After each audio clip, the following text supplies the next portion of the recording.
It's going to be risky. I'm too busy. It's going to take a long time. I'm not smart enough. Hear this and hear this well. All excuses are misalignments. What if you were free of the excuses which are holding you back from the life you want to live? And do not ever allow money to be a reason why you don't fulfill your dharma, your destiny, and what you're here to do. Dr. Wayne Dyer returns to PBS with his extraordinary new special, Excuses Be Gone. Every action that we have is a choice. And this program is really about choosing and not excusing. You can indeed change anything about yourself. Don't underestimate your own personal ability to make just that happen. With wit, compassion, and an unshakable belief in your power to change, Dr. Dyer invites you to say, excuses be gone.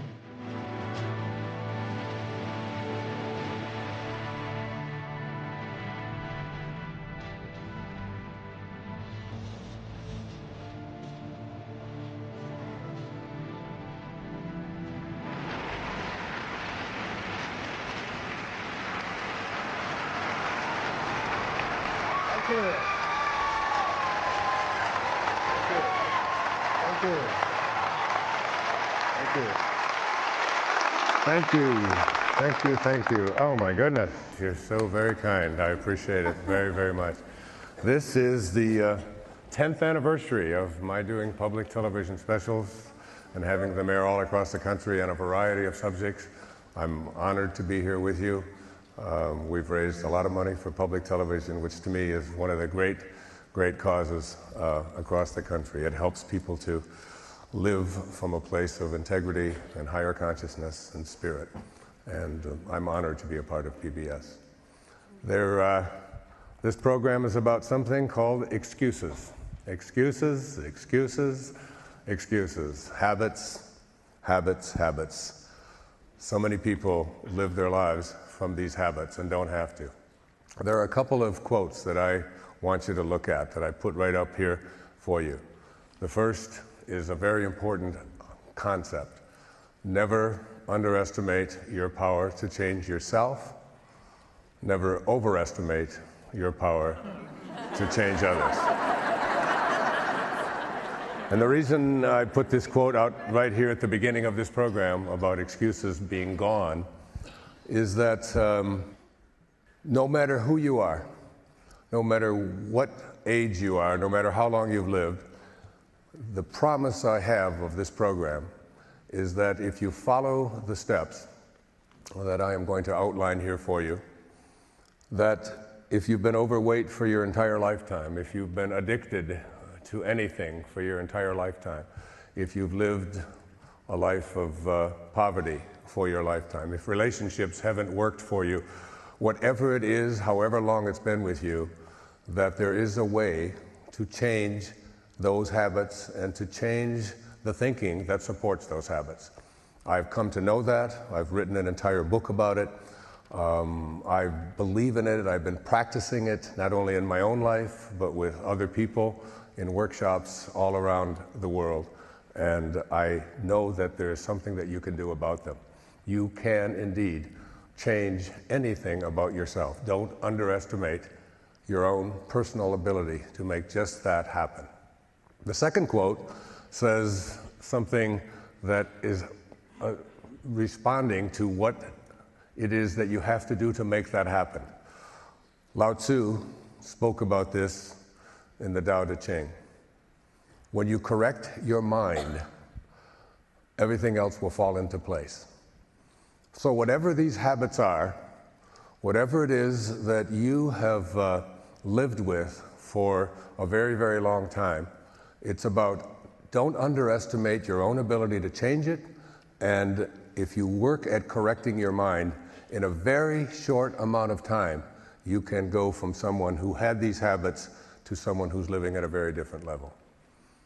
I did a program not too long ago here for public television called Change Your Thoughts, Change Your Life. And it was based upon the great teachings of Lao Tzu 2,500 years ago in the Tao Te Ching that some people call the wisest book ever written. In that book, what I learned and what I tried to offer to the public who watch public television, it taught us, and it taught me, what to think.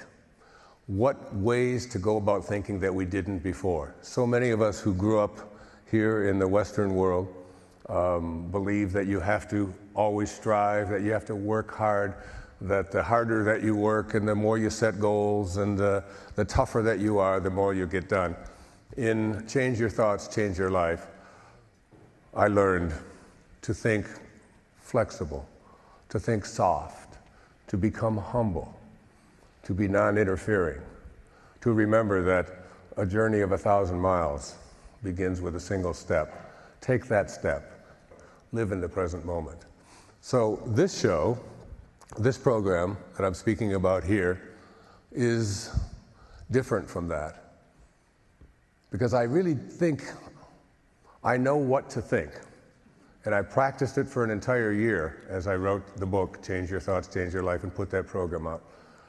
But what so many people have difficulty with is, okay, I may know what to think, but I don't know how to change the way that I have been thinking. I just keep repeating the same patterns over and over and over again. And this is what I want to address here with you in this program, that there is a method, I call it a technology, there is a program, there is a paradigm, and I'm going to present it to you before this program is ended. And it's the promise I make right here at the beginning, that if you follow the steps, and you'll see if you look at this beautiful set here, and this staircase I asked them to create it because it is the result of a quotation from Mark Twain. Habit is habit, and not to be flung out the window by any man, but coaxed down the stairs one step at a time. You can almost think of yourself as at the top of this staircase. And each one of these steps on this staircase represents a way that we have of thinking that in the end keeps us either stuck in that habitual way of thinking or changing those thoughts and no longer identifying yourself as someone who is stuck, who's had a destiny imposed upon them. Basically, there are two very large excuses that we carry with us, and I want to talk a little bit about them here in the opening of this program, and then as we move along, go into the very specific steps that will help you to identify how to make those changes. And believe me, the idea that because you've done it for a very long time, or because you've lived with a particular habit for a very long time, is not a reason that it has to take a very long time to change it.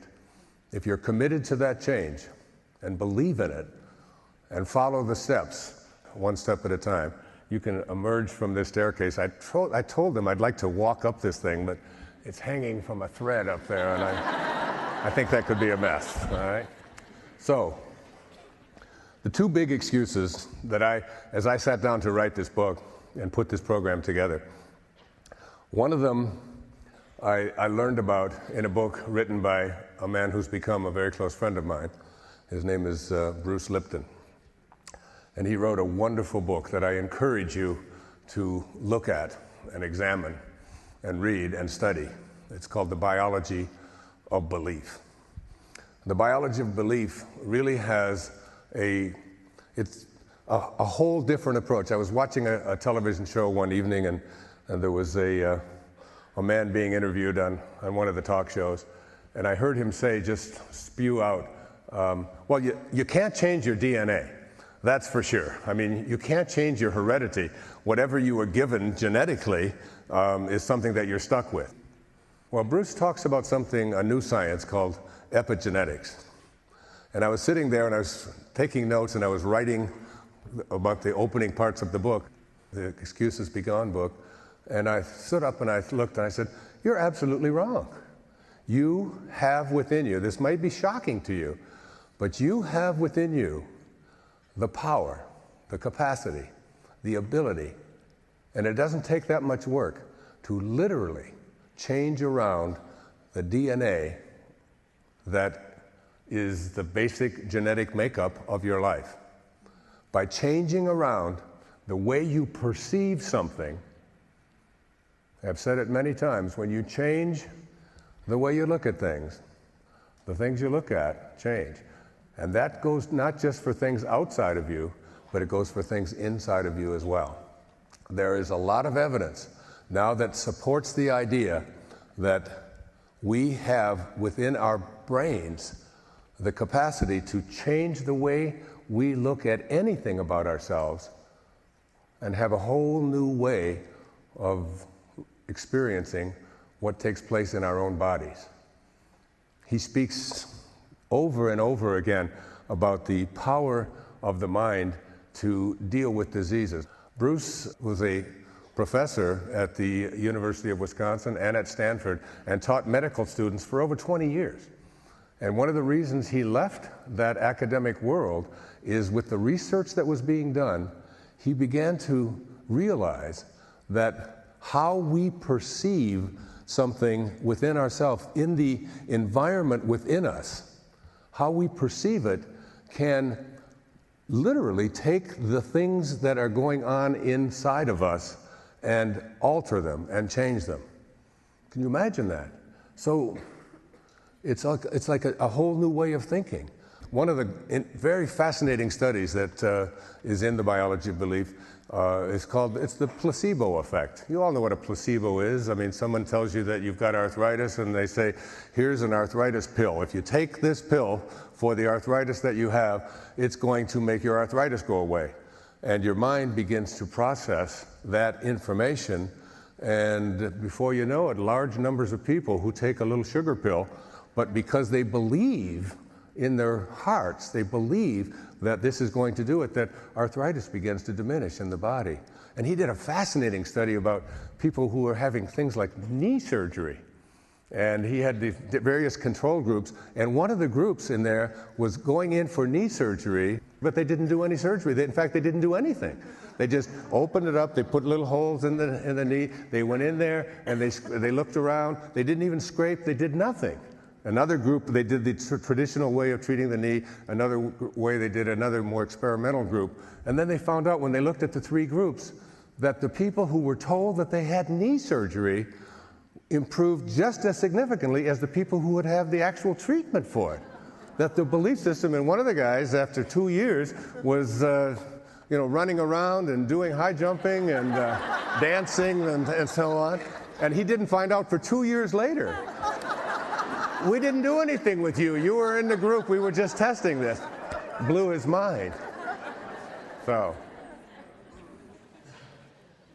just keep in mind that this idea that when you think your heredity or your DNA strands, whatever it is, are the things that you can't do anything about, and they're the great big excuse category that we have. I can't help it. It's just in my DNA. Is something that we're now beginning to realize you do have much more control over it. What I'd like to remind all of you, and it's where I took my own take on something called The Secret, which many of you saw the movie of it, and many of you read the books and so on. I had a little different take on that. I said, we do not attract into our lives what we want. We attract what we are. And who we are is really nothing more than the beliefs that we carry around about who we are and what we're capable of doing. So that was the first big excuse. DNA, heredity, toss it out. You can change that. And when you read the biology of belief, you'll see lots and lots of people have done just that by changing around the way they think. The second book that I read that is even bigger excuse category is called Virus of the Mind. And The Virus of the Mind was written by Richard Brody. This book takes a look at not just the physical kinds of conditioning that we've had, but it takes a look at the cultural and what is called the memetic, M-E-M-E-T-I-C, memetic. The basic unit of genetics is the gene. The basic unit of something called memetics is the word that Richard Dawson called. It's called the meme, a meme, M-E-M-E. And these memes are really viruses. Now, you know what a virus is. Most of you know what a virus is. Every virus, from my research, and I'm not a scientist, but this is what I came up with as I researched to write this book and do this program. The viruses in your body, for example, have three functions. The first function of a virus is to duplicate itself. And it doesn't care who it's involved with or whatever, it just duplicates and duplicates and duplicates. It splits and then it duplicates again over and over and over. The second function of a virus is to infiltrate. So it duplicates, and any time that there's an opening, it will infiltrate. It will go into someplace that it has an opening. And the third function of a virus is to spread. Duplicate, infiltrate, and spread to as many bodies as it possibly can. That's what a virus does. And it doesn't care who it does it with. It's not interested. It doesn't play favorites. When it gets into your body, that's what it's going to do. And we all know that if you have a virus, that taking an antibiotic is absolutely a waste of time, even though so many people go to their physicians and beg for these antibiotics, which will only treat bacteria, but very often they act as placebos. If you believe that it's going to take care of it, then sure enough, very often it works for you. But all it does is accumulate more and more of these little tiny antibody things in your body. And the same thing is true of a virus in a computer. You know, these viruses in computers have the same thing. It's like you get a virus in your computer, and it just duplicates, duplicates, duplicates. And the third function of the virus, of course, is to spread. So not only does it want to get into your computer, but it likes to get into your neighbors as well. And before you know it, you've got a major crisis. And you've all read stories about these. I have no idea how that works. You know, how this thing can duplicate, infiltrate, and then spread from one computer to the next, but somehow that's what they do. The book Virus of the Mind affected me very dramatically because it speaks about the very same functions, but there's no particles, there's no things. And these are ideas. The definition of a meme is an idea or a thought or a belief in your own mind that can spread to and from other people's minds, transferring ideas and beliefs mentally. And where did it come from?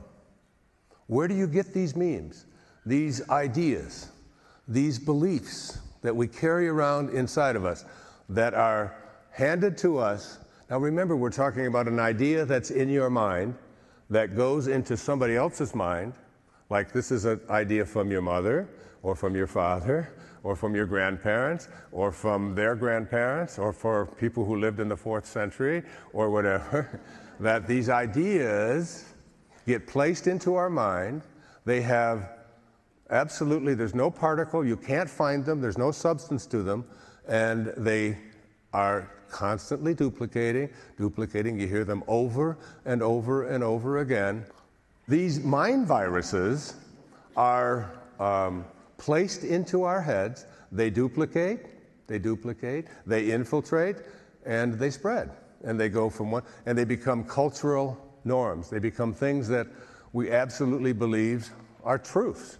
And we constantly carry them around with us wherever we go. We tell other people about them. We have absolute, total faith that these are truths, when in fact, they're just ideas that are viruses.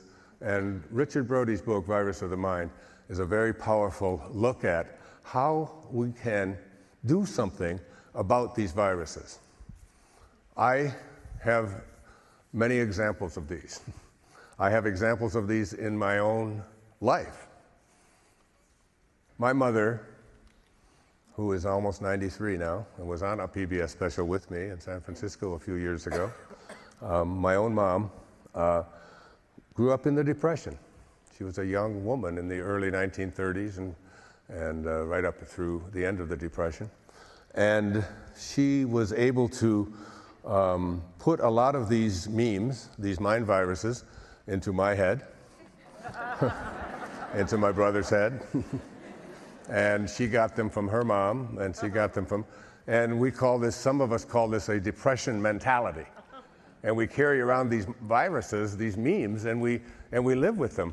I remember when I first got married to my wife, she had 2 children from a previous marriage, and they just told me about this the other day. They were 7 and 5 or something like that, or maybe a little older, and they came over to the house where we were going to live in Florida, and I thought, well, I'll just welcome them, these 2 young kids, my son Shane and my daughter Stephanie, and I came and I brought them some jelly donuts, a big whole bag of jelly donuts, which I loved when I was a kid.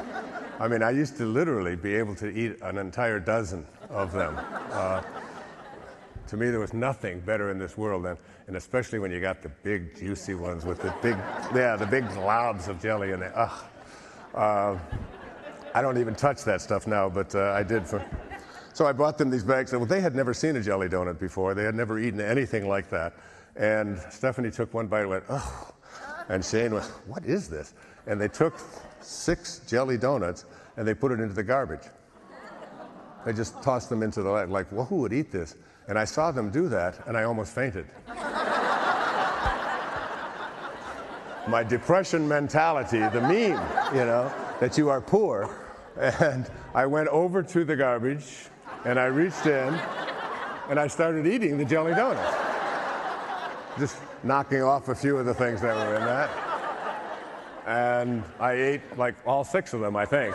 Because every time they tell me this story, they just are still aghast that anybody would actually eat a jelly donut, let alone one out of the garbage, But that depression mentality of mine is a meme that I still carry around even to this day. I mean, when my children finish with their toothpaste tubes, I've got about 2 more months of brushing my teeth on what they throw away. I do. And they get rid of a bar of soap from the shower, and they just toss the soap into the, like there's this much soap. Well, that's 6 showers at least, And then I take all of those little pieces, and I put the pieces together to make a bigger piece. And I find myself doing that. Probably my very favorite is something that I only do when I'm all alone. When nobody else is around. But why I'm admitting this on national television, I have no idea. But what I do when I can't, do you ever can't, you can't find something, it's like you have a letter in front of you and you're looking at it, and then you look over here and it's just gone. You pick everything up, or there's a check there or something, and you look everywhere, you're underneath it, and you start going crazy, My favorite is with vitamins. If I pour some vitamins out and I drop one on the floor, and it just goes into a big black hole, It's just the Bermuda Triangle, and you look everywhere. You're down on your knees, It's got, and you don't want to give up. It's like, how could it disappear? How could it just be gone? It's just gone. But there's nobody home. So I've got this something I learned. It's not really sulking. It's just insanity. That's all it is. It's got to be here. It's got to be here somewhere. How could I possibly have that? It couldn't be this. And then I walk and I realize that there's nobody there, and a little profanity possibly, and I find myself acting in a really irrational, crazy way, and I catch myself. And even at 68, I still find myself when I'm all alone, because I don't want to do this around, because this is Wayne Dyer, and he's not supposed to act like this. He's supposed to be a spiritual teacher, and so. And we carry around these kinds of memes, these kinds of ideas, and they extend not just to those kind of silly little things. They extend to, for example, if you're a woman, what is it possible for you to do? What did you learn when you were a young girl about what women can do, about what women can't do? When I was in high school, when I graduated from high school in 1958, I think 1 or 2% of the people admitted to medical school and law school were women. Today, a half a century or more later, it's 50%. We've changed. But these memes are things that, we grew up to believe in. What is possible for me, what's not possible for me, what can happen, can I attract something into my life, can I not, and so on. And most of these are just viruses. They're viruses that are in our minds that convince us that we can't change, we can't make things happen, or we can make things happen, but somebody else has to do it for us. 95% of the people, what I learned in one of the books I was speaking to you about, have absolutely no genetic basis for their unhappiness, for their fear, for the kinds of things that they're taking drugs to overcome in their lives. 95% no genetic basis, and yet we still carry around these ideas. I can't help it, I've always been this way, I'm depressed, I'm unhappy, I'm miserable, I'm full of stress. Stress is one of my favorite memes. It's a meme. There's no stress in the world. None. If I gave you an assignment to go out and bring me back a bucket full of stress, you would never find it. You'd be looking, and just like for the vitamins, you'd be saying, there's got to be some here someplace. Everybody's suffering from it. We're all taking drugs to overcome it. All there are people out there thinking stressful thoughts. And virtually all of these stressful thoughts, you have to be under stress when you move from one city to another, when you go through a divorce, when you have a fire, when there's an illness, when there's an accident, when somebody disappoints you. That's a stressful thing. Those are all memes. They're just viruses that have placed in your mind that tell you that this is the way you're supposed to act, and this is the way we acted, and this is the way our parents acted, and we want to really go to work at eliminating those kinds of things. So you don't have to really remain a victim of any of these things. What you need is to follow this excuses be gone paradigm.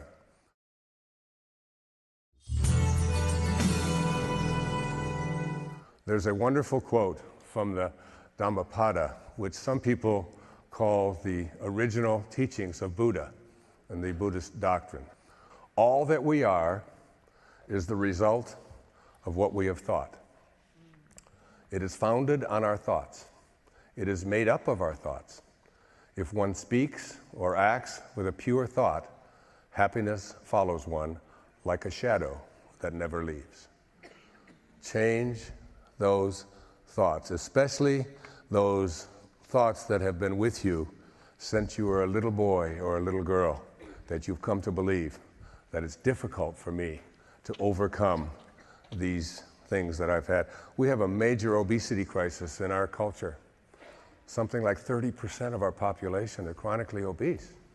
And will tell you, if I talk to them, that I can't do anything about that. I got fat genes. It's just something that's always been with me. I've never been able to overcome it. We have a major addiction crisis in our culture.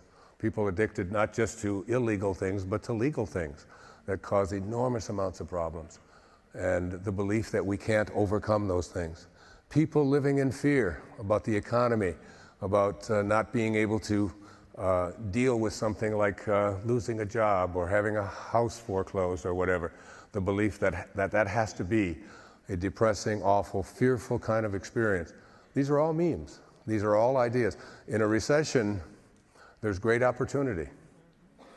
And many people will take advantage of that because they just don't think that they want to live in something called fear. Each and every one of us has this. So we basically have two minds. Our first mind is the conscious mind. This conscious mind is the one that's making all of these decisions about everything that we're going to do on a regular basis, and we're kind of aware of the thoughts that we have and so on. And then there's this habitual mind. And this habitual mind is what some call the subconscious mind. I have a little trouble with the subconscious mind because if it's subconscious, it's below your level of being able to perceive it and use it and access it. So I use the term habitual mind with the understanding that what I have learned in Excuses Be Gone is that we can go into that habitual mind, that subconscious mind that has allowed us to stay in these places for so long, and we can retrieve a new way of being, a way of being that can happen quite quickly. I'll give you an example of that. I bring people from all over the country and all over the world to a 3-day workshop on overcoming excuses. And there was a woman who came there who had been binging and purging every day for 22 years. And she was very, very sickly, and she didn't look like she was going to even make it through the workshop.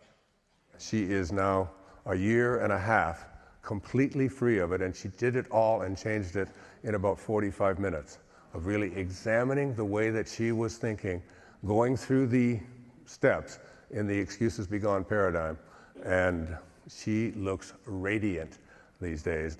I saw people who quit smoking who've never been able to do it by instantly examining some of the thoughts that keep them from being where they want to be. So every action that we have is a choice. And this program is really about choosing and not excusing. So the habits that we have are behaviors that we use over and over and over again. And they become just excuses from mind viruses and memes that we've carried with us for our lifetime.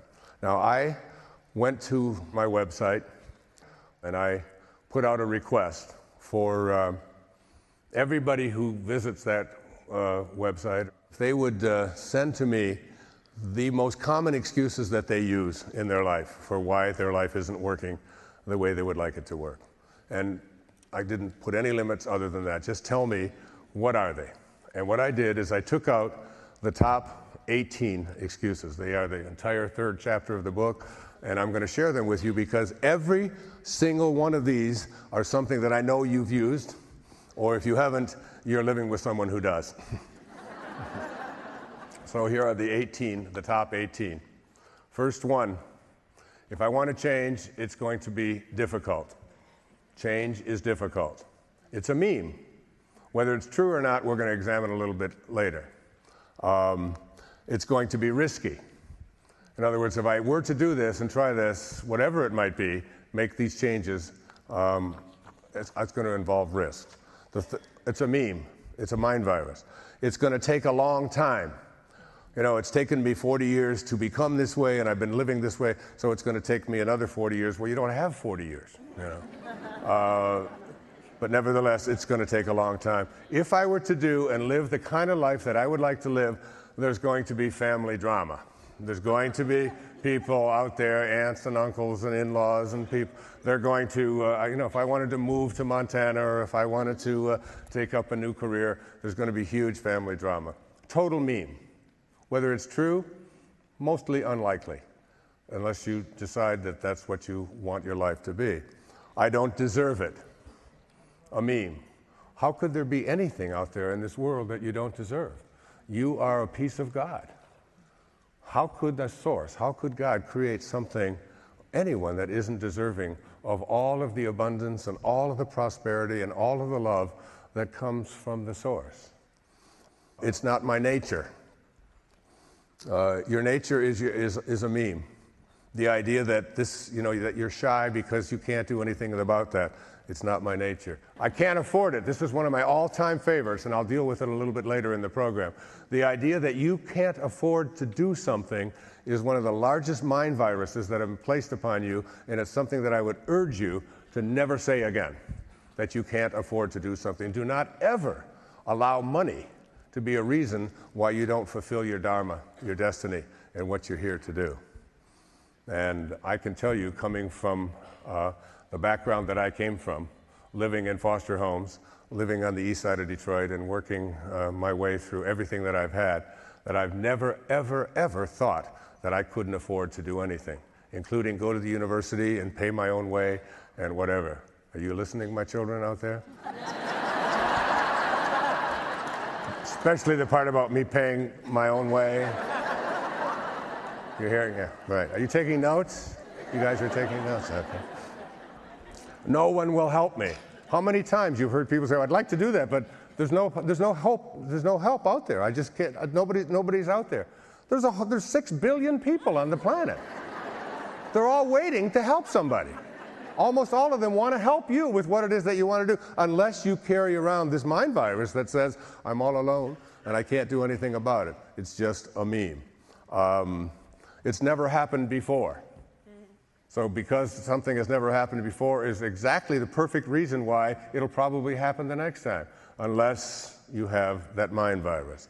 I'm not strong enough. I'm too weak to do what I would really like to be able to do. It's a meme. I'm not smart enough. You're all geniuses. Every single one of you. You're all genius. You've just let yourself become de-geniused by life.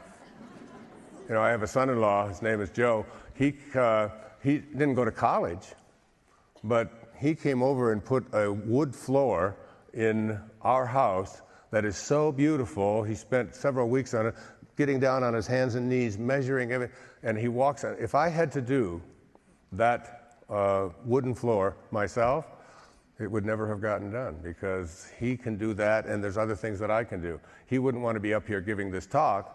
Maybe he would. But everybody has within them a genius and should never tell themselves, I'm not smart enough. And it's something you would never, ever want to convey to your kids. But indeed, they learn these mind viruses, and they duplicate, and they infiltrate, and they spread, and you get to be, an adult, and you start using these things, and they have no basis in reality at all. The rules won't let me. Martin Luther King was in a prison in Montgomery, Alabama, and he wrote a letter to the American public, and he said, I want to remind you that everything that Hitler did was legal, and everything that the American patriots did, like Thomas Jefferson and George Washington and James Madison and James Monroe and Patrick Henry and Benjamin Franklin, everything that they did was illegal. So that the rules ought not to be reasons why you do or don't do anything. One of my great teachers, Henry David Thoreau, reminded us about the importance, not the importance, the necessity of civil disobedience. That all these rules that we have, when my beautiful mom was born in 1916, she was 4 years old before women even got the vote in America. And the women, half the population of our country was not involved in any decision-making in the first almost 200 years of our history. How absurd that is when we think about it now. And how did that change? Because people said, the hell with those rules. I don't care whether it's legal or not legal. If it's not moral and I have rules within me, I have to go to those. These are memes. I don't have the energy. I'm too tired. It's a meme. One of the commitments I made, and my kids have never heard me say it, is that I'm tired. It's a word that I stopped saying in my early 20s, because I used to hear people talking about that all the time. I'm so tired, I'm so tired.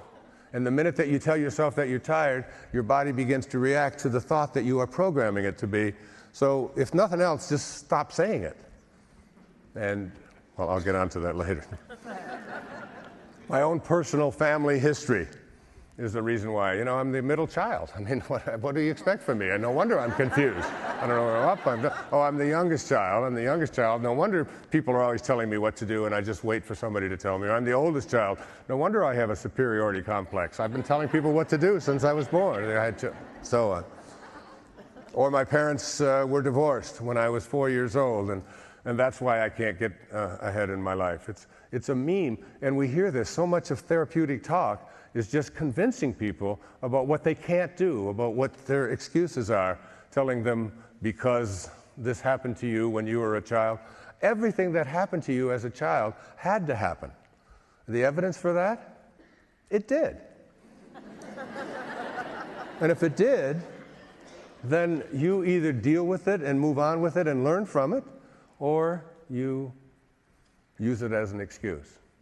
And I've used that over and over in my own life as well. And it's something that you want to take a real hard look at. I'm too busy. The final two were the most frequently cited. I'm too busy. And I'm scared. It just frightens me. I live in fear. The Course in Miracles says there are only two emotions in this world: fear and love. Fear. Everything that is fear cannot be love. Everything that is love cannot be fear. So you must hear an awful lot of talk on the television and reading the newspapers and so on about all the things that we have to be afraid of. You don't want to live in a place of fear. Every piece of fear that you have within you, every thought that revolves around fear is a meme, a mind virus that tells you there's going to be danger, you can't do anything about it. There are hundreds, if not thousands, of these excuses that people employ in their life are all things that we don't have to have.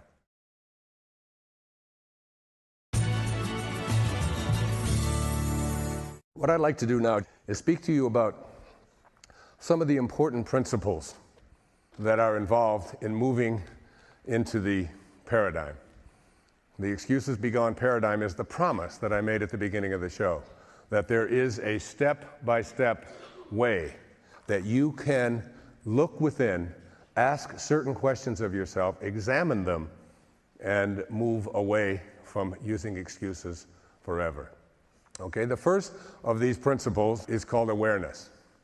The ego and awareness cannot coexist together. The ego is a kind of thinking that says that who I am is what I have and what I do and what other people think of me, and that I'm separate from everyone else and I'm separate from God, and I evaluate myself on the basis of this. And many of you grew up with this idea that who you are is what you do, what you accumulate, what other people think of you, your reputation, and so on. Thinking with awareness is thinking from the highest place that there is. It's the kind of thinking that allows excuses to be eradicated from your life. It's the thinking that is talked about in the New Testament. With God, all things are possible. Now you tell me, what does that leave out? What does all things are possible leave out? Nothing, does it? So when you think from a place of awareness, you think in terms of, instead of using one of these excuses that you see popping up here on these little thought bubbles across the stage, I can't do it, I'm too tired, I'm too old, it's going to be difficult, it's going to take a long time, which is all the ego stuff which promotes these mind viruses and these memes. Instead of that, when you think with awareness, your first thought is, no matter what it is, if you get a cold, if you get if you hurt yourself in some way, your first thought isn't, oh, this is something I can't do anything about and I'm going to be hobbled and I'm going. Your first thought is, with God, all things are possible. With Source, all things are possible. It doesn't mean that you're instantly healed and the cold is going to go away, but you set your mind on a new way of looking at virtually anything that comes into your life. All things are possible. And getting to that place in your life it's one of the most beautiful things that you can experience. And I try to practice this over and over and again, whatever it might be, whether it's a family crisis, whether it's a financial crisis, whatever it may be. Instead of saying that with the economy and it's going to turn down and terrible things are going to happen and I'm going to lose my job, you have a thought, an affirmation within you that says, I can handle this. I am not alone. I can make myself get through this. I have the solution is going to be out there. I may not know what it is, but my thoughts are always on it's possible. So that's the first of these principles. The second of these principles is something that I call alignment. Hear this and hear this well. All excuses are misalignments. And when I say misalignment, I mean you're misaligned from your source. You came into this world from this perfect, this beautiful place. I have a wonderful paraphrase of a quote by T.S. Eliot. He said, we shall not cease from exploration. And at the end of all of our exploring will be to return to the place from which we originated and to know it for the first time. He was talking about death, I think. I'm saying, why should we have to die in order to get to that place? To know, to really know our source. I've quoted it many times of Albert Einstein when he was asked a question about quantum physics or something. Again, it's a paraphrase. He said, all of that is just details. He said, I just want to learn to think like God thinks. That's really what alignment means. You think like the source thinks. And if you get to that place, you have to understand that whatever the creative source in the universe is, whether you call it the Tao or God or source or divine mind, whatever you want to call it, it doesn't need any excuses, does it? It doesn't ever say, well, I'd really like to create some rose bushes here, but I'm too busy. My hands are tied. I can't get to that right now. I'm a little old. I've been doing this for a long time. It's like, I'm tired. That's all I ever do. It's like, it doesn't do that. It just allows. It just allows. That's how you want to think. And every excuse that you saw coming up in these thought bubbles out there is really just a misalignment. You want to move to that. A third principle is called contemplation. Aristotle had a wonderful quote. He said, contemplation is the highest form of activity.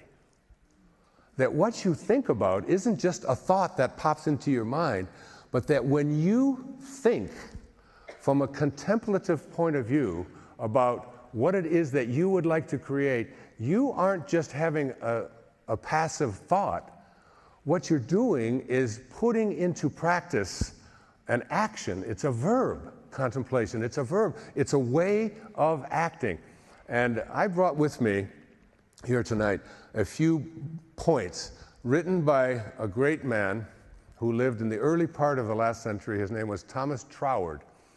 And he was one of the authors of how to deal with the science of mental health. He listed the specifics of what happens when you contemplate in a certain way. And I'd like to share it with you here. These are the steps of contemplation. Now listen to these. I'm just going to spell them out one by one. First, number one, contemplation is the continual use of your thought process. That's what it is. Your thoughts, number two, your thoughts are actually like things that act to begin the process of materialization. They begin this process of attracting into your life what you want. If you contemplate with thoughts that match originating spirit, using his words, you have the same power as originating spirit. You got to really hear that. If you contemplate with thoughts that match originating spirit, that is, if you think like God thinks, like Source thinks, like that which creates everything, then you have the same power as the Source. When contemplation is a match to originating spirit, you gain the cooperation of divine mind, attracting and fulfilling your desires. But our thoughts can never be on these excuses. You can't use those. Contemplation is therefore, according to Troward, a kind of action in and of itself, which sets into motion all of the creative forces of the universe. That is, as you begin to contemplate from a perspective of all things are possible, and I can create what I want for myself in your life, you set into motion the creative forces that are operating in the universe. When you rely on excuses, says Troward, you allow your false self, the ego, to contemplate what you do not want or why you cannot create it for yourself. That's what an excuse is. I can't do this, I'm too old, it's past my prime, it's going to be difficult, it's going to take a long time, it's going to be risky. Every excuse that you have is a contemplation. The presence of excuses in your life is evidence that you contemplate what you can't do or have, rather than the infinite possibilities that are inherent in the divine creative self. Do you see how an excuse is a contemplative action focused on what you don't want or what you can't get or why you can't have it? He said, to rid yourself of excuses, you must learn to practice contemplating what you intend to manifest and simultaneously detach from the outcome. These are my conclusions, my words, okay? So you want to rid yourself of excuses in order to practice contemplating what you want to manifest, what you intend to manifest, and then you detach from the outcome, you let it go. And finally, he says, contemplate like God does, with thoughts of how may I serve rather than what's in it for me. You become more of a divine being. There was a great teacher from India who came over here in the early part of last century. His name was Vivekananda. And he said these words, or words similar to them. He said, if you want to know how to do this, if you want to know how to get rid of this ego, this false self, and really tune into the authentic self, which needs no excuses, he said, in the springtime, go out and observe the blossoms on the fruit trees. He said, the blossoms vanish of themselves as the fruit grows. So too will the lower self, the false self, the ego, vanish as the divine grows within you. You don't have to defeat anything. You don't have to beat anything. You don't have to win. You don't have to be ahead of somebody else. You allow the divine to grow within you, and that's the essence of the paradigm. I saw a documentary film recently. It was unbelievable. It's called Man on Wire. And it's the story of the guy who rigged a wire between the two towers of the World Trade Center back in 1974. And he was in his dentist's office. He was a young boy. And this was before the World Trade Centers had even been built. There was an artist's conception of what they would look like. And this is a man who he just lived on a wire. He loved to do the type wire, and it was just amazing to watch him do this. And he's there are pictures of him on the edge of the World Trade Center, a quarter of a mile up in the air, walking like this. At any rate, he had a vision. And he tore that out of the magazine. He tore that picture out, and he put it in his pocket. He had a toothache. He forgot about his toothache. He left the dentist's office, and he went and he contemplated this thing from a young boy until he did it in 1974, and he did it in other places as well, in his imagination. And to be able to accomplish what he did, they had to smuggle a ton of equipment by guards who were standing guard at the top of the World Trade Center. And then he had to take a bow and arrow, and he had to shoot an arrow with a string all the way across, so it landed on the 200 feet away. He had one arrow to do it, and it landed just on the edge. And then they pulled the string, and then they pulled the rope, and then the rope was attached to a cable, and they had a whole group of people doing this. Of course, I don't know if you remember this in 1974, but the reason it's called Man on Wire, because that was the crime he was accused of. They didn't know what else to accuse him of. And not only did he walk across the World Trade Center as his dharma, as something that he knew he had to do, but as soon as he would get over to the edge and the police were up there to grab him, he would just smile. And then he'd turn around and he'd walk back this way. And he'd go down on his knees and he'd do a little dance. A quarter of a mile in the air. And he did it at the Notre Dame, the two towers of Notre Dame. This is his life, Man on Wire. But the reason I say that is when you contemplate like that, and when you have an imagination like that, you have to create it. So he asks us, instead of thinking about what might happen, Trower would ask us to think from the end. Another one of these principles is called willingness. How willing are you to attract into your life what you want and to rid yourself of the excuses? The willingness means suspending all of your blame. It means taking total responsibility for everything that is in your life, including the memes that were handed to you by your well-meaning parents and their neighbors and so on. To say, I did it all. It also means surrendering. Willingness means, in the recovery movement, and many of you know that I have been without alcohol now for 20 years plus, and just gave it up. And the reason that I gave it up, and the reason I was able to do it, was through being willing to say, I surrender. I just let go. And what? Let God, right? And allow this divine source. You see, if the ego was in charge of you, then why would you get old? I was sitting in an interview today with Kenny Blanchard, and he's turning 70 and I'm turning 69. And I said, if the ego was really in charge, we wouldn't be sitting here in these 68-year-old bodies. We'd keep it about 23, wouldn't we? Because, that's when we feel that we're the most powerful, and when we have, but there's something else that's in charge. And not just in charge of our bodies and its aging, But there's something you have to surrender to that's even bigger than all of us, and you have to be willing to do that, to know that everything that you came here to do is a part of that. Willingness means shedding all things that you're unwilling to do. I remember when I did my very first PBS special back in 1999, and I went around the country and I visited PBS stations in every market. It made no difference to me how many people were there, whether it was a tiny little market or a very large market. Whatever they asked me to do, I said, I have nothing on my unwillingness category.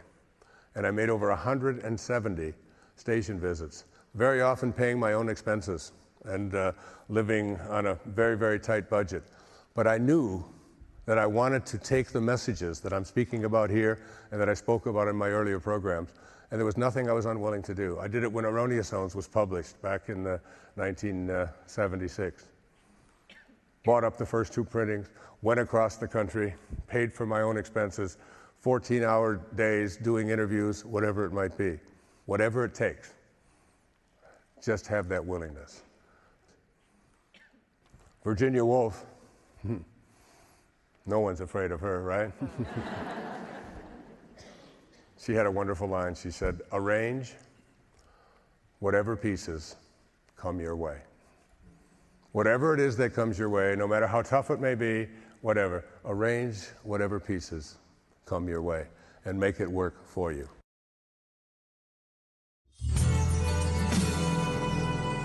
I'd like to speak for just a moment about passion as a principle for eliminating excuses. Create for yourself the habit of enthusiasm about everything. When I watched the interview with Felipe, who was the guy who was the man on wire, he said, you have to have passion every single day. And what does the word enthusiasm mean? Entheos, God. Yasm, within, in Greek, the God within. That's the meaning of, when you have passion for anything inside of you, you are really, that's God speaking to you. If you have total passion for something and you just won't let go of it, regardless of what the circumstances of your life are, you will find a way. The universe will provide you with a way. The strange synchronistic experiences and serendipities that seem to show up, they show up much more frequently and right on time when you're living from a place of passion. No passion? Continue with your excuses. Passion is the creative source inside of you. Walk with it. I do it every day. Hold hands with it. Make it your number one relationship in life, not to your spouse, not to your children, not even to yourself. Make your number one relationship to your source, to God, to that place from which you returned, to which all things return. Live from a place of passion, and you will be guided. Those principles that I've just spoken briefly about, alignment, passion, willingness, they're all exemplified in someone that I'd like to introduce to America. His name is Dan Caro, C-A-R-O, Dan Caro. He was born in 1979. And on St. Patrick's Day in 1982, on March the 17th, he was out in his backyard. He's from New Orleans, Louisiana. His mom was watching him, and he scooted off just for a second into the garage. And in the garage, there was a can of gasoline, and he tipped it over, and there was a hot water heater in there with a flame, a pilot, and it exploded. It was a flash fire, and this little 2-year-old boy was burned over 75 to 80% of his body. He was just awash in fire. His mother ran in fact, his mother and father are both here this evening and flew here for this program. And I heard about Dan from my dear sweet friend Tiffany, who also is from New Orleans, and she said she had met this young man and he just really made an impact on her. And over the course of the next 12 or 14 years, he underwent 80 plus surgeries at the Shriner Hospital up in Massachusetts. When they wrapped him up, and they have to wrap them, and when they unwrapped his hands, his hand fell off. And when they unwrapped his other hand, his fingers and his hand fell off. And when they unwrapped his feet, after all of this therapy and his toes fell off. He was scarred from head to toe, burnt, and no one even anticipated that he would survive. But there's something inside Dan Caro that exemplifies the excuses be gone life that I'm speaking about here in this program. Music is in his life. His father loved music. He's from New Orleans, city of jazz. He always envisioned himself as a musician, and yet he was hopelessly burned, and everyone thought that he probably wouldn't even live to be 3 or 4. But there was something inside of Dan, that compassion, that passion, that willingness, that desire to make something more of himself. He wanted to be a musician more than anything. Music was in his soul, even when he was 2 years old, and I've seen pictures of that beautiful little 2-year-old boy. And, well, he not only became a musician, but he was written up in a journal called Modern Drummer. He became a drummer without any hands. Try to imagine that. Not only did he become a drummer, but he became a very well-known drummer, playing in very significant bands across the South at Loyola University. He was in the jazz band. And he had to do it by eliminating all of the excuses. And I invited Dan to come on my program when I met with him, and I've had him speak with me, and he will knock you out. Ladies and gentlemen, I'd like him to speak a little bit to you and then maybe even show you what it is that he does. My friend, Dan Caro.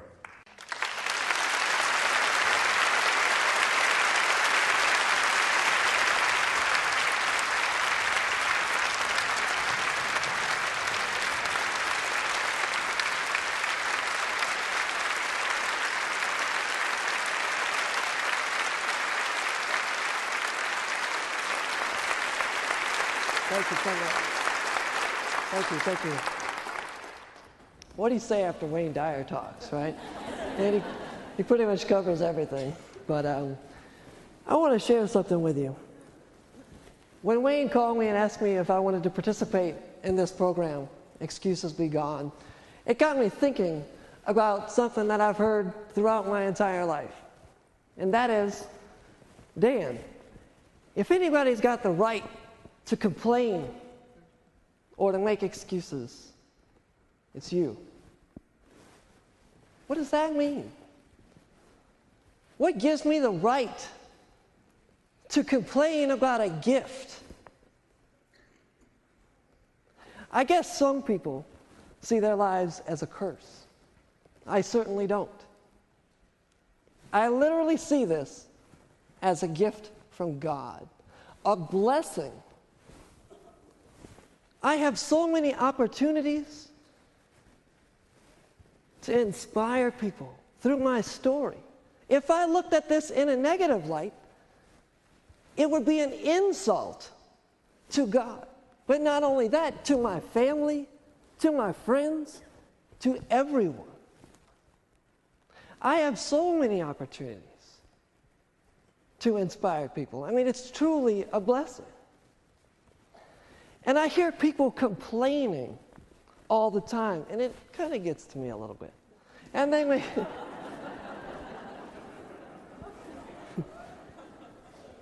and they make some pretty ridiculous excuses.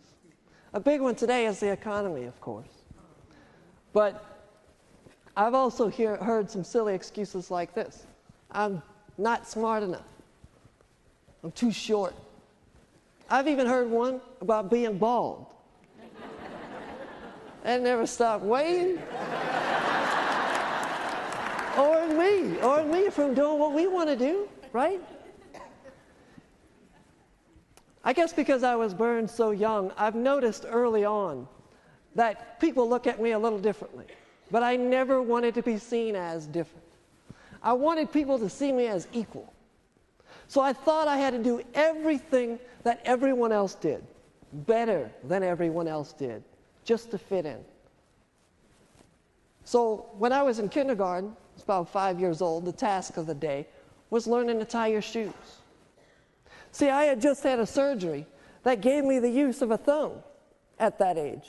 And I didn't really have control of my hands. I didn't have the muscle strength. So I couldn't grip the laces to pull the knot tight. And I struggled with this for a very, very, very long time. And I felt at times that it wasn't ever going to happen. And I felt so defeated. And in those moments when I felt the weakest, I felt a surge of energy overwhelm me. And my attitude changed from one of defeat to one of empowerment, to one of inspiration. And I began to work harder. And 7 years after I began that journey of tying my shoes, which I consider to be the greatest struggle of my entire life, I remember the day great. I was 12 years old. And we were dressing out for PE class. And I bent down to tie my shoes like I did every day. But this day was different. I felt an energy I had never felt. I had the strength. I grabbed those shoelaces and I pulled that knot tight. And when I tied my shoes for the first time by myself, I felt liberated.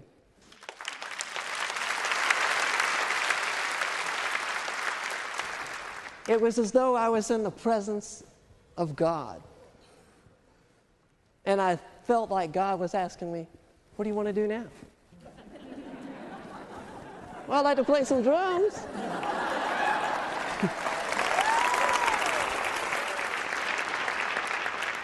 So you guys are probably wondering how I hold it, right? Well, I'll tell you. I use a tennis wristband, doubled over, with rubber bands around the wristband. And I put the stick in like this. And on my left hand, I can grip it with my thumb. So here we go.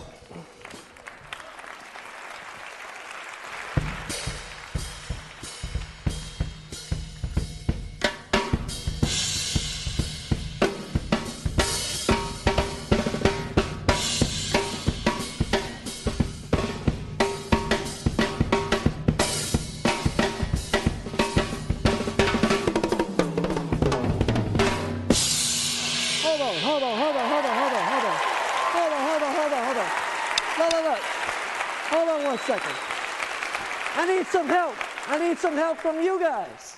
Okay? Y'all gonna keep a beat for me, all right? Check it out. Do this with your clap. Right? Come on, Wade.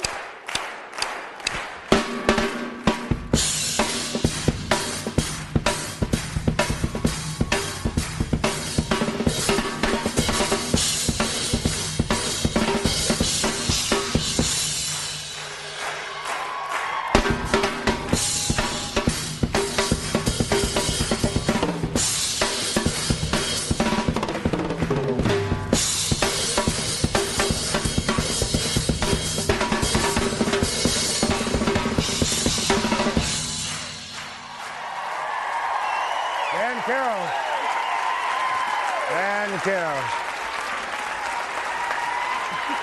Thank you, Danny.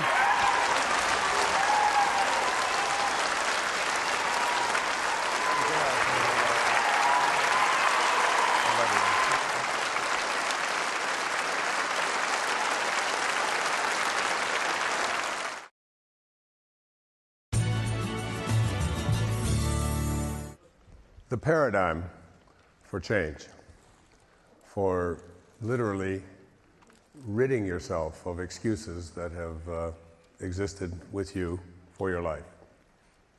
So Carl Jung had a very important observation.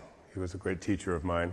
Many of you know I practiced his form of counseling and therapy for many years.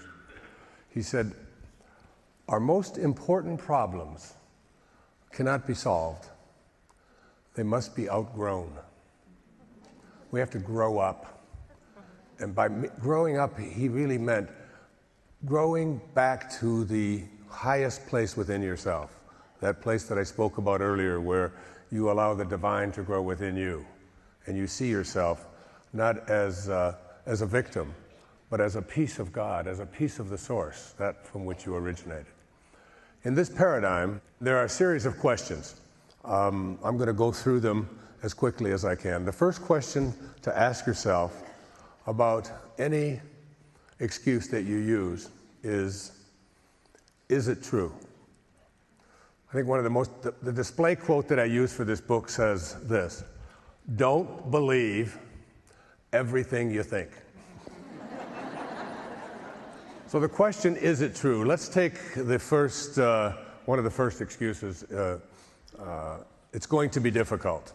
Because very often people stop themselves, and you'll hear it. I hear this all the time when people talk to me. Well, yeah, I'd like to do it, but it's going to be very difficult to do. And you say it almost offhandedly as if I'm supposed to buy that and accept that it's going to be difficult. It's going to be very difficult to get that job. It's going to be very difficult to make the money that I would like to make. It's going to be very difficult to overcome the illness that I have. And the minute that you set yourself up for that, you have to ask yourself this question: is it true? Is it true? And the second part of this question is, can you be 100% certain that what you are thinking as an excuse is true? Can you, if there's something that you would like to change about yourself, and you say to yourself, it's going to be difficult, is there any possibility at all that exists out there that it might not be difficult? And if the possibility exists that it might not be difficult, then it's not true, is it? The same thing is true with something such as, I can't afford it. Is it true that whatever it is that you'd like to be able to do in your life, you can't afford it? Can you be 100% certain that you can't afford it? Let me ask the audience, how many of you, by a show of honest hands, have ever had the experience of believing that you needed the money to do something, but you didn't have it, and then you came home or something happened, you got a telephone call, and unexpectedly the financing for what it is that you would like to be able to do was there? It was a check, it was whatever, and it just showed up, a tax refund. See, now if you look around, we're talking about basically a universal experience. The idea that you can't afford it may or may not be true. So here we go, and here's the logic of this, and this is what I'd really like you to get. If you ask yourself the question, is it true? It's going to be difficult. It's going to take a long time. I can't afford it. 3 of the excuses that we use. And you say to yourself, it may or may not be true, which is the case, then you ask yourself, well, what's the reverse of those 3 excuses? It's going to be difficult shifts to what? It's going to be easy. Now, is that true? Or it may or may not be true. In fact, it may be very difficult, or in fact, it may become easy. You don't know. So now you have a choice. You have 2 thoughts, both of which may or may not be true. One will keep you from getting what it is that you would like. It's going to be difficult. The other one, which is equally may or may not be true, is going to lead you to where you would like to be. Why would you pick the first one? Why would anybody pick the thought that may or may not be true that's going to lead you away from what you would like, instead of the thought that it's going to be easy, which may or may not be true, but at least when you think it, you have the option then, because you understand that you become what you think about, whether you want it or not. So if you're thinking that it's going to be easy, then you will act upon that thought. Like when I sat down to write this book that this program is based upon, one of the first things that I do is I take another book that I've written or that somebody else has written, and I take a cover. I always ask my publisher, come up with a cover. This is the title. And they come up with a beginning cover. And I wrap that cover around it, and I have the book, Excuses Be Gone, looking right at me every time I sit down, because I'm thinking from the end rather than about the end. And I believe if I'm looking at it, it's already here. And if it's already here, this is going to be easy, because it's already done. All I have to do is do whatever it takes to complete that. On the other hand, if I say this is going to be very difficult, the first thing I will do if I know that it's going to be difficult is probably postpone it. And say to myself, why should I do difficult things? I can just go and lie down. That's easy. Now, you can do this with every single one of these 18 excuses that I'm talking about here in this program. You can do the very same thing. Can you be 100% certain that it's true? No, I can't be 100% certain that it's true. Okay, what's the reverse of that thought? Well, it's going to be easy. It's not going to take a long time. Is that true? No. Can you be 100% certain that it's not true? No, I can't be 100% certain. So why have you all of these years been opting for the it's going to take a long time, it's going to be difficult, I can't do this, I'm too old, it's too risky, all of them, everything that you see out there, it's not my nature, I'm not strong enough. And as you begin to examine these, and I learned a lot of this from my teacher and a woman that I adore, I think is one of the great, powerful teachers on our planet, a very close personal friend. Her name is Byron Katie. And Katie has something called The Work, and I have taken a few of the things that she taught me and put it into this excuses be gone paradigm. She, to me, is a woman who walks her talk every moment of her life. She's nothing but pure love. So this idea of looking at something that may or may not be true, recognizing that if I reverse it and allow myself to think that thought, that at least the one that says it's going to take me where I would like to go is the one that I want to hang on to, okay? So the next question that we ask in this excuses be gone paradigm is, where did these thoughts come from? Where did these excuses that you see popping up here all throughout this program, where did they come from? The answer to that I can give to you in just a few seconds. They came from you. They're all your choices. You are the product of all of the choices that you've made up until now in your life. And you say, well, wait a minute, I'm shy, and I was shy as a little kid, and I learned all of this from my mother who told me that I couldn't do this. And I said, and were there other kids who had mothers who told them that and ignored that? Well, yeah, we had a few kids like that in our well, so they didn't choose that, and you did. So I'm not saying that you want to be filled with resentment towards anybody for any of the things that are going on in your life. What I'm suggesting is that if somebody else is responsible for what it is that you are in your life, I used to tell my patients when I had a practice out in New York years ago when I was teaching at St. John's University in Queens, New York, I used to tell them, I'd say, who is it that's responsible for all of these things about you? And they'd say, well, it was, you know, my culture and my parents, my mother particularly. She was, when mothers take a big rap on all of this stuff. I'd say, so it was your mother? Yes. So I want you to leave my office, and I want you to go get her. And I want you to bring her to me, and I will treat her, and you will get better.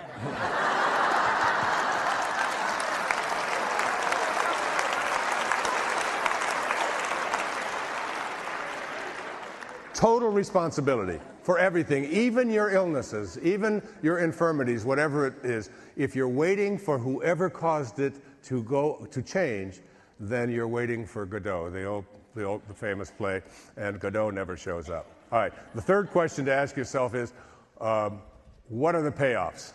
Like, all human behavior has a payoff, no matter what it is. All of these excuses, you get something from it.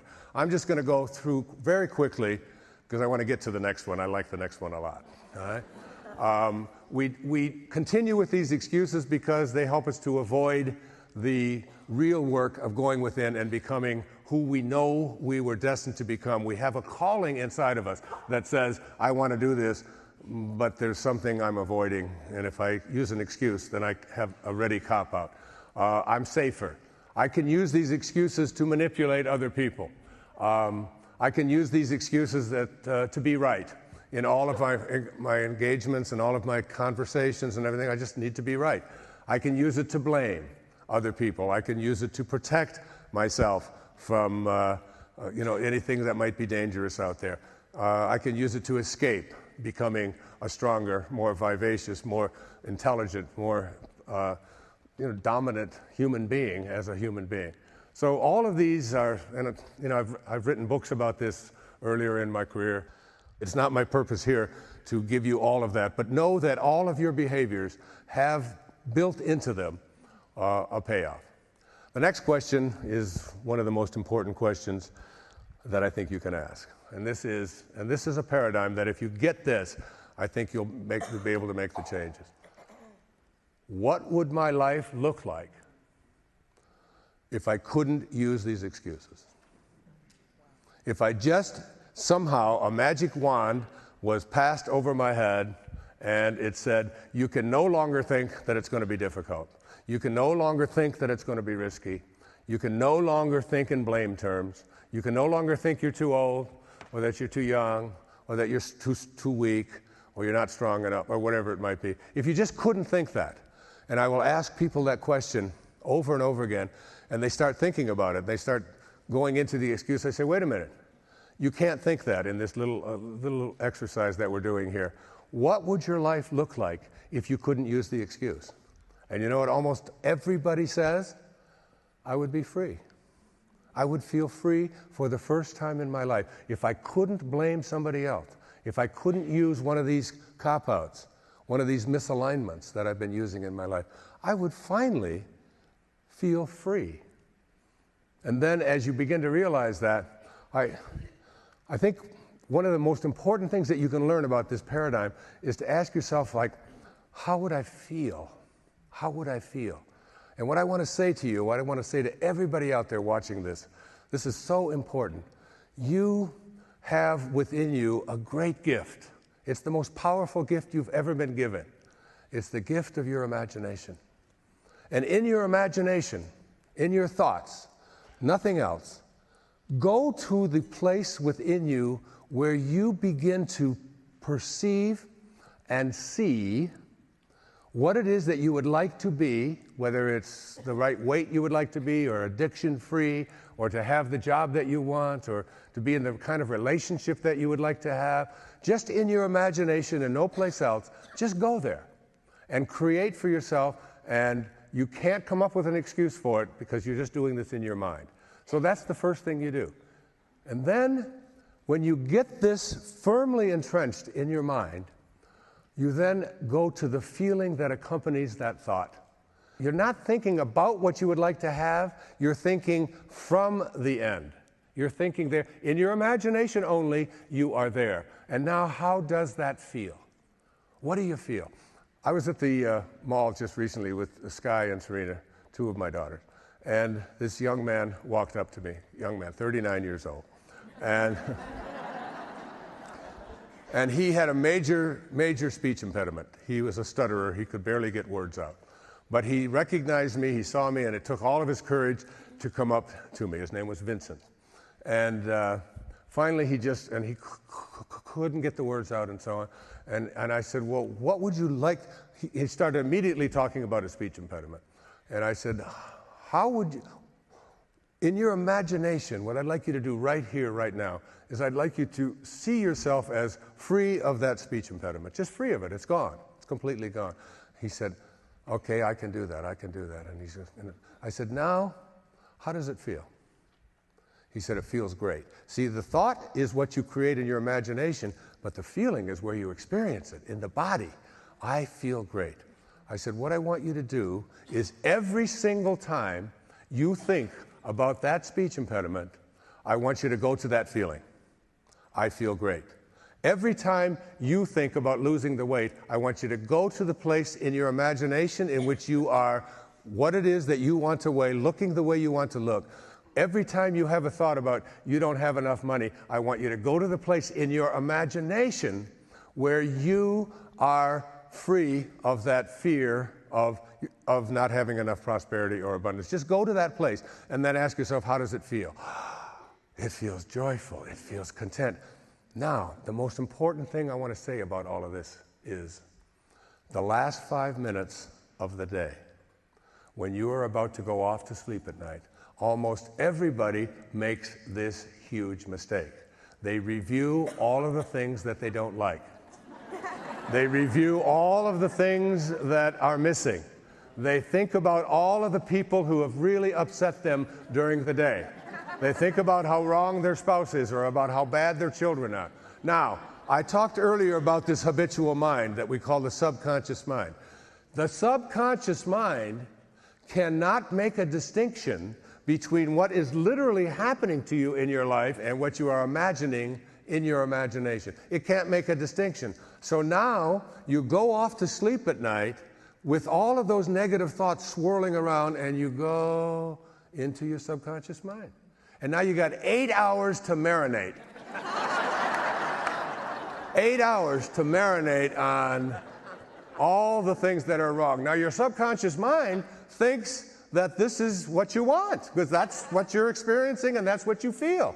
And your body feels lousy and you have trouble sleeping and you're full of stress. And so now you've got 8 hours in which to marinate on all the things that are wrong. Your subconscious mind, which is the vehicle for materialization and manifestation, that's where it takes place in this habitual mind of yours, is going to work on and offering you experiences that match up to what you feel.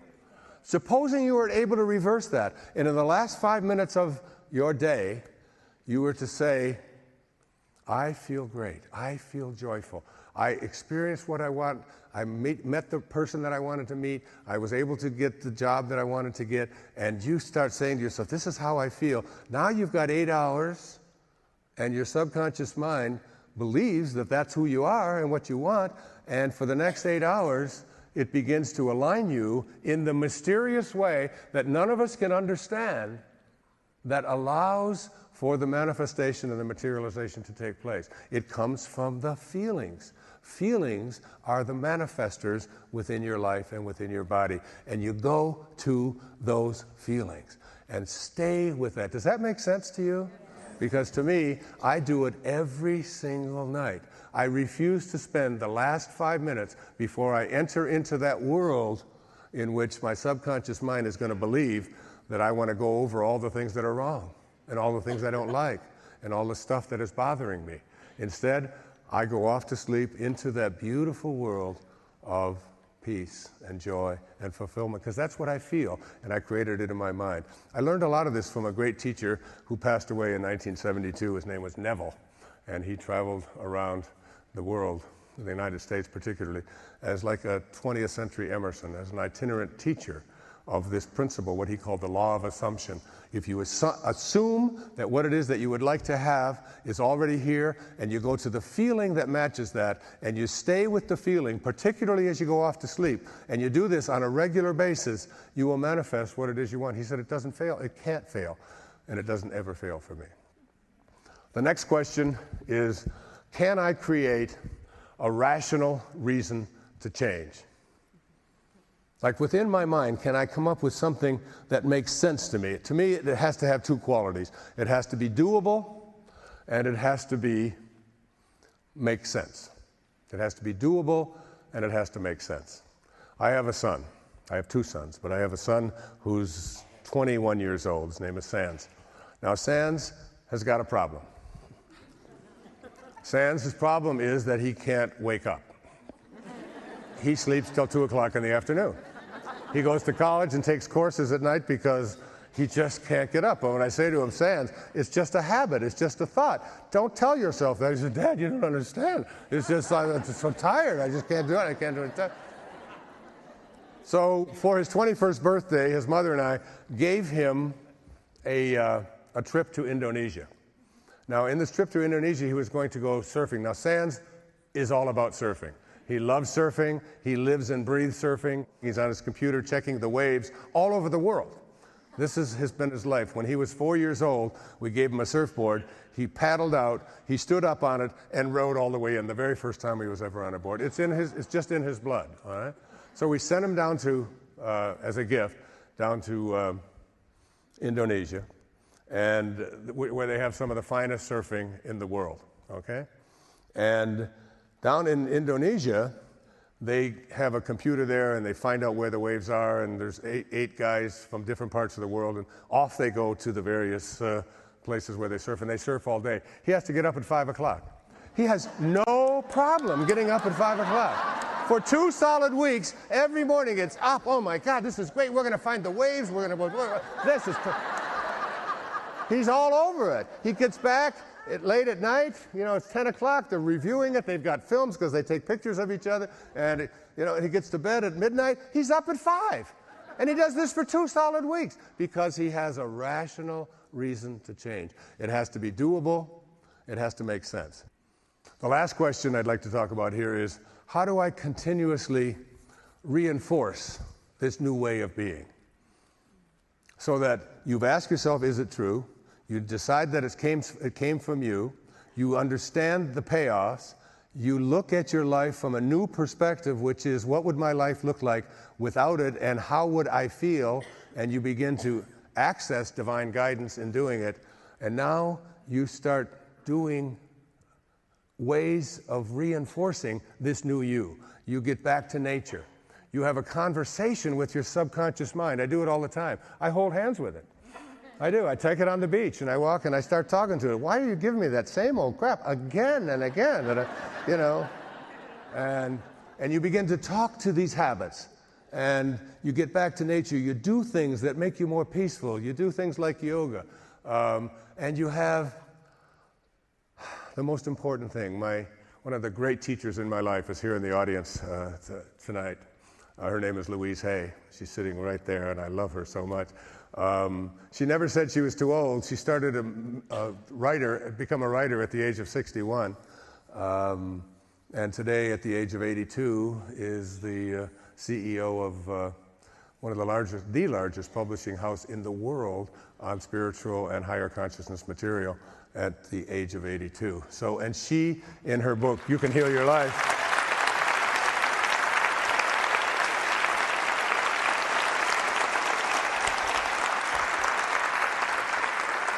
she has always talked about it for years before anybody else would, about the power of affirmations, right, Louise? I mean, it's just always, you have to affirm it. And so what I've done is I've taken the 18 excuses, and I'd like to summarize that and give you affirmations that are in harmony with this new excuses be gone paradigm. So if you take the first one, it will be difficult. That's an excuse. An affirmation that counteracts that is, I have the ability to accomplish any task I set my mind to do with ease and comfort. Why not? Why not affirm that, even if it may or may not be true? But if you affirm it, then at least it will lead you to where you want to be. It's going to be risky, because being myself involves no risks. It's my ultimate truth, and I live fearlessly. How many times have I heard you say that, Louise? I live fearlessly. It will take a long time as an excuse, because I have infinite patience when it comes to fulfilling my own destiny. I have infinite patience. There will be family drama, becomes I'd rather be loathed for who I am than loved for who I am not. I don't deserve it, becomes I am a divine creation, a piece of God. How can I be undeserving? Why would God ever create something that doesn't deserve everything? It's not my nature, becomes my essential nature is perfect and faultless. It is to this nature that I return. I can't afford it, becomes I am connected to an unlimited source of abundance.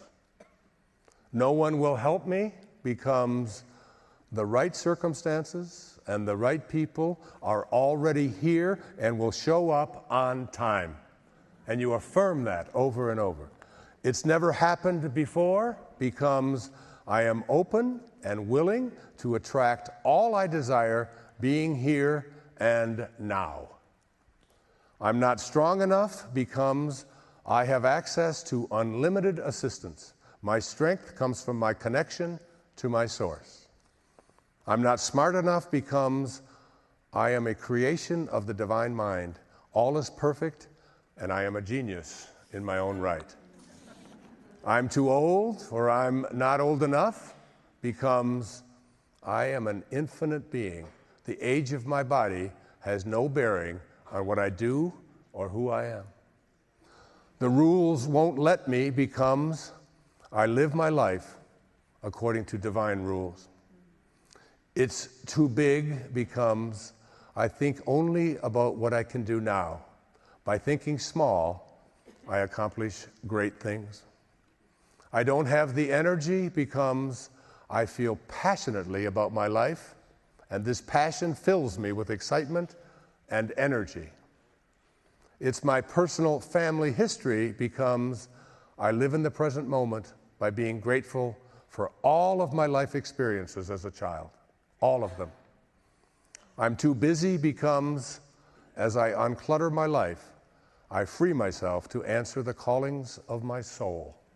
And finally, I'm too scared becomes I can accomplish anything I put my mind to because I know I'm never alone. I'm never alone.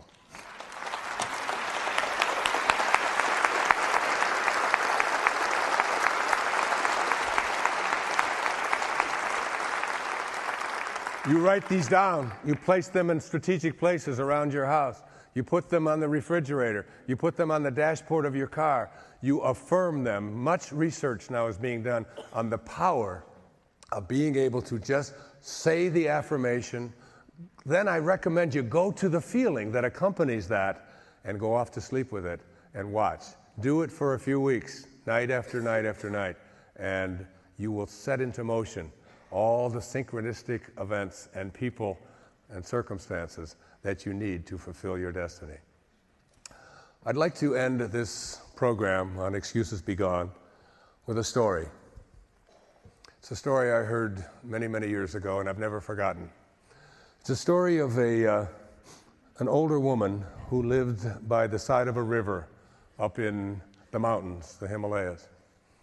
And she was a divine soul, and she carried with her bread in a sack. And one day, she was sitting by the edge of the river where she lived, and as she was looking at the riverbed, she noticed a precious stone. Not just any precious stone, but a precious stone like this, big. And she picked it up and realized that with this precious stone and its value, she would have a lock on abundance and prosperity for the rest of her life. Such was its value. And as she was sitting there, she put the stone back in her bag, and a man, a traveler, an itinerant traveler, came along and noticed her sitting by the edge of the river. And he asked her, he said, "I'm hungry, I've had nothing to eat. Could I have something to eat?" She said, "Of course." And she reached into her bag, and she took out a crust of bread and handed it to him. As she did this, the traveler noticed the precious stone gleaming. And he said to her, "I'd like to have that. Could I have that, please?" And she said, "Of course." And she reached into the bag and she handed it to him. Now he knew, being poor, that this was the answer to his success he had always wanted, and the abundance and the prosperity, and he left. And the next day he came back. And he talked to the woman. He said, "I'm giving you this stone back." He said, "But I would like you to give me something even more precious than this stone." And she said, "What would that be?" He said, "I would like you to give me what you have inside of you that allowed you to give me that stone. And that's the message of Excuses Be Gone. God bless you. Namaste. Thank you. Thank you. Thank you very much. Thank you.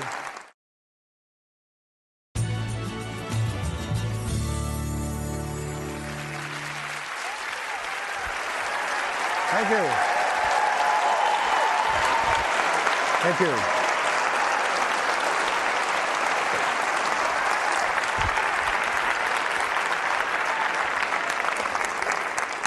Thank you. One of my favorite questions to ask, and I wrote quite a bit about this in the book, is if no one told me who I was, who would I be?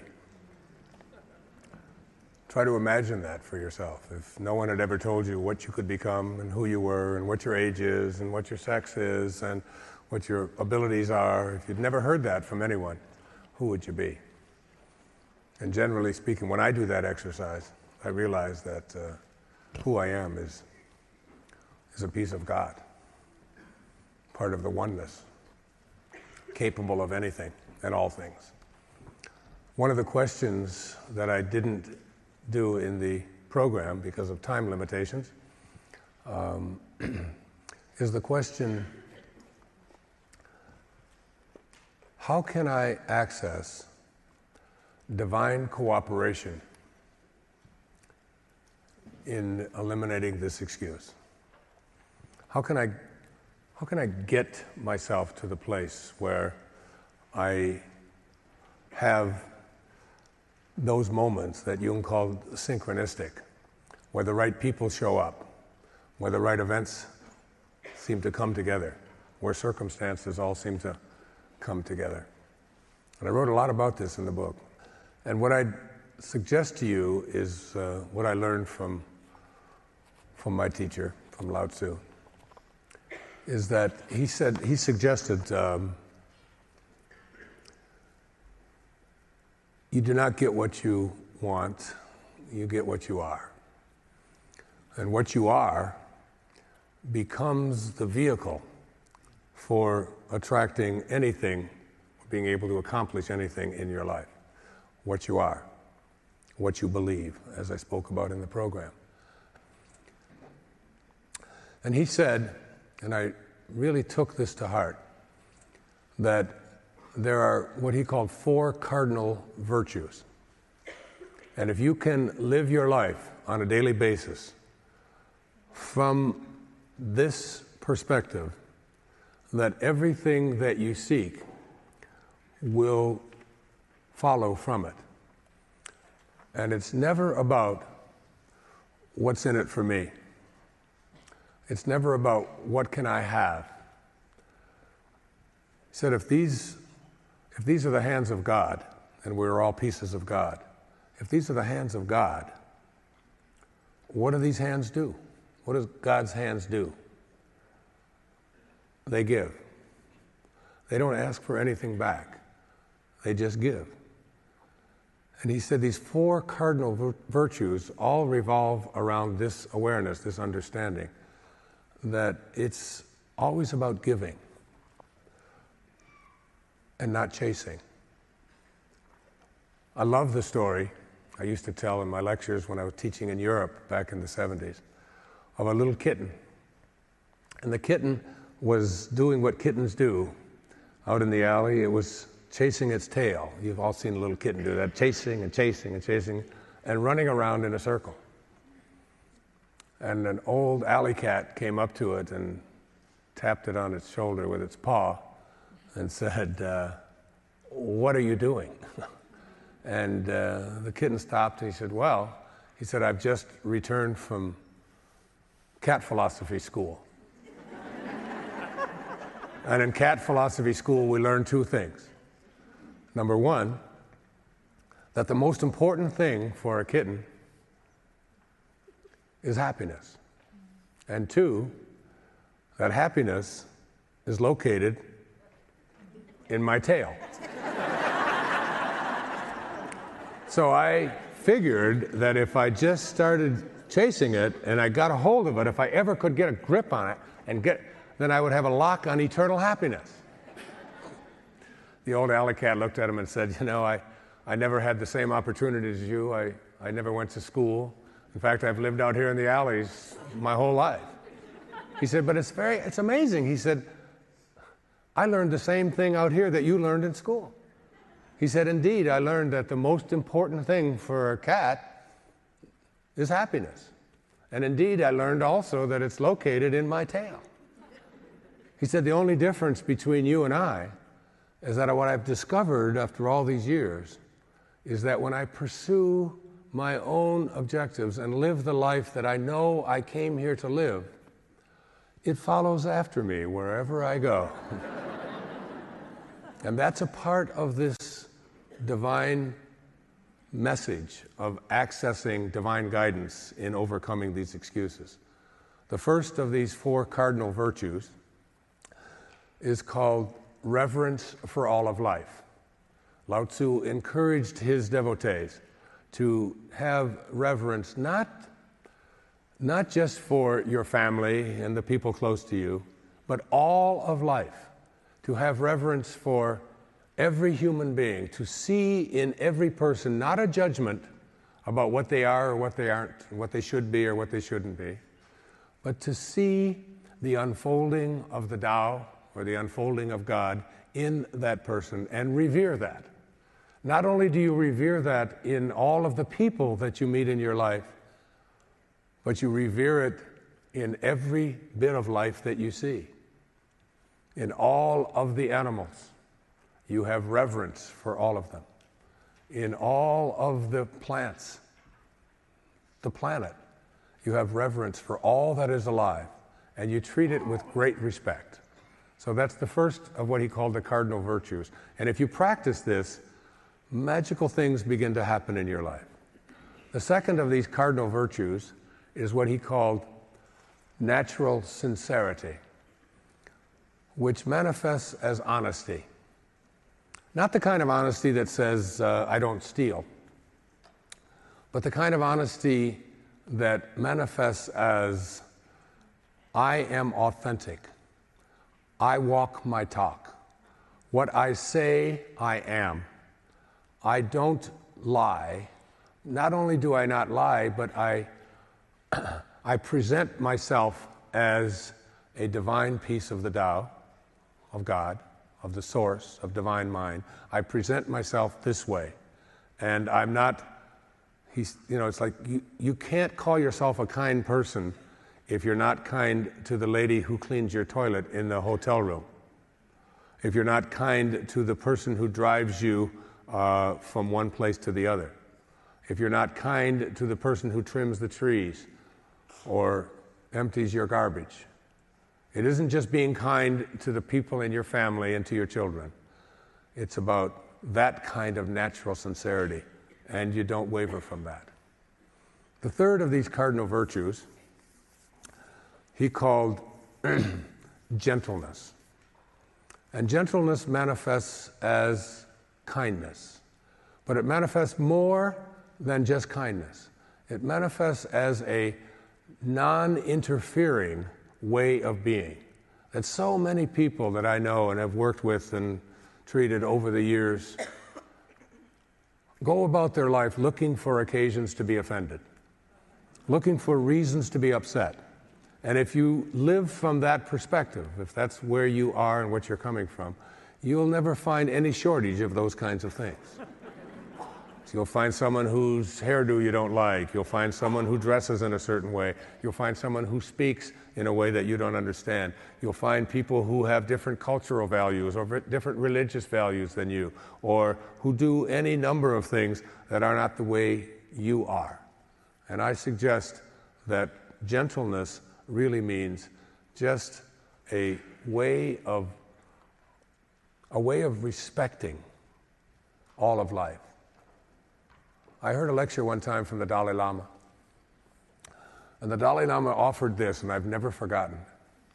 He said that if every child in the world were taught to meditate on compassion for 1 hour a week for the rest of their lives, 1 hour a week on compassion, that is, on kindness toward others, he said you would eliminate all violence and war on the planet in 1 generation.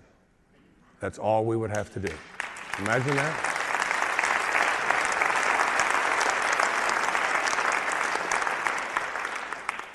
Being gentle means not dominating, not controlling, not finding fault with others. It means allowing. It means accepting everyone for what they are. Imagine if we lived that way on our planet today. Instead, we find that anyone who looks different, who speaks different, who doesn't have the same values that we do, instead of sitting down with them and talking to them and trying to understand where does this hatred come from, instead we use that non-gentle approach. And if you read the Tao Te Ching, you'll see that Lao Tzu's anti-violent stance is something that he manifests in, I think, 26 of the verses of the Tao Te Ching. No violence, no instruments of killing at all, no war, not even cultivating animals to kill in war. At those times it was horses and so on. It's just a simple process of just allowing people to be what they are. And the fourth of these 4 cardinal virtues is the virtue of service, of reaching out to other people, not just as something that you do once in a while, but as a way of being.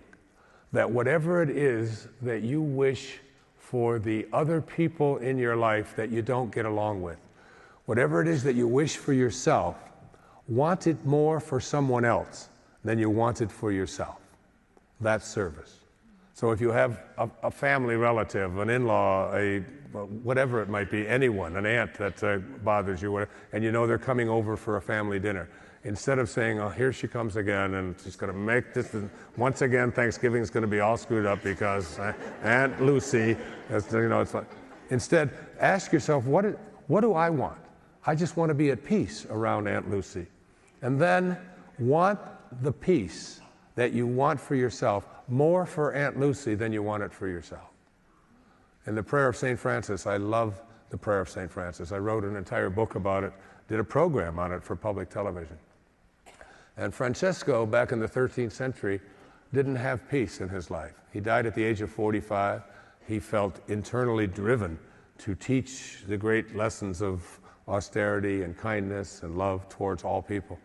And when he would pray, he didn't say to God, please give me some peace. I don't have any peace. Everywhere I go, people want miracles. They bring their animals. They want me to heal them. This is not easy. Please, just give me some peace. He didn't ever say that. He said, make me an instrument of thy peace. Let me remember to be like that. And I would suggest in all of your prayers, you do the same thing. Instead of saying, I want this and I need that. I want to be healed. Please, God, heal me of my illness. Please, God, make this spouse of mine straighten up and be more like me. And instead of that, you say, if you're sick, don't ask to be healed, because the assumption behind asking God to heal you is that God is a withholding God that has the ability to do it, but is holding it back from you. Instead, say, make me an instrument of thy well-being. Let me remember to go back to the place of well-being from which I originated. Let me think in those terms. Make me an instrument of thy prosperity, thy abundance, instead of coming at God from a position of lack. I don't have enough. Because again, the assumption is that God holds on to all of this and is just withholding it from you. And God isn't doing anything different now than God was doing 1,000,000 years ago, and will be doing 1,000,000 years from now. It's only in the now. So I brought out with me a copy of something called the Hua Hu Ching, which are the unknown teachings of Lao Tzu, written by Brian Walker. And I want to quote from it. The 59th and 60th verses. This is not in the Tao Te Ching. This isn't something different. And this is what he said. When you succeed in connecting your energy with the divine realm, that is when you are aligned in your thoughts, through higher awareness, which I spoke about throughout the program, and the practice of undiscriminating virtue, living those 4 cardinal virtues, which are your essential nature. This is what you came from. This is how that which allows all things to be works. The transmission of the ultimate subtle truths will follow. These teachers cannot be sought out. It is they who seek out the student. You can't get it by going after it and chasing after it. He said, this is the path that all angels take to the divine realm, which means you connect your energy with the divine realm and you practice higher awareness through the practice of these virtues. And then he says, the mystical techniques for achieving immortality are revealed only to those who have dissolved all ties to the gross worldly realm of duality, conflict, and dogma. You have to dissolve your ties to this physical world. Recognize that who you are is not a human being having a spiritual experience.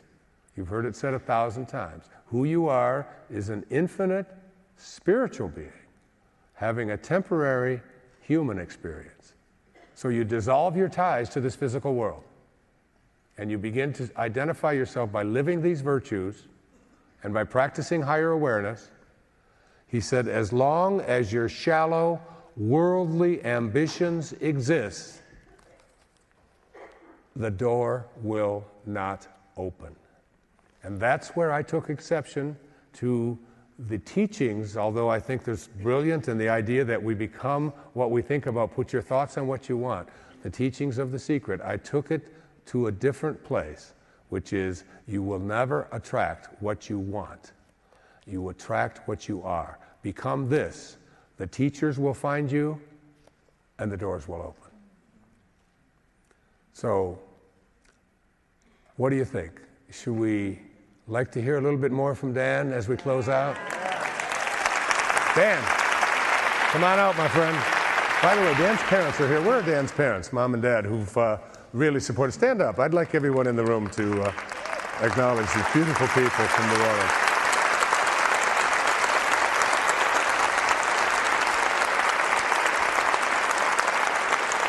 Thank you. Thank you for coming. You can go on Dan Caro, C-A-R-O, dancaro.com, and you'll see about a 12 or 13-minute video of all of the things that this family went through to bring this young boy into the place where he is today. What do you think? Would you like to hear more from Dan?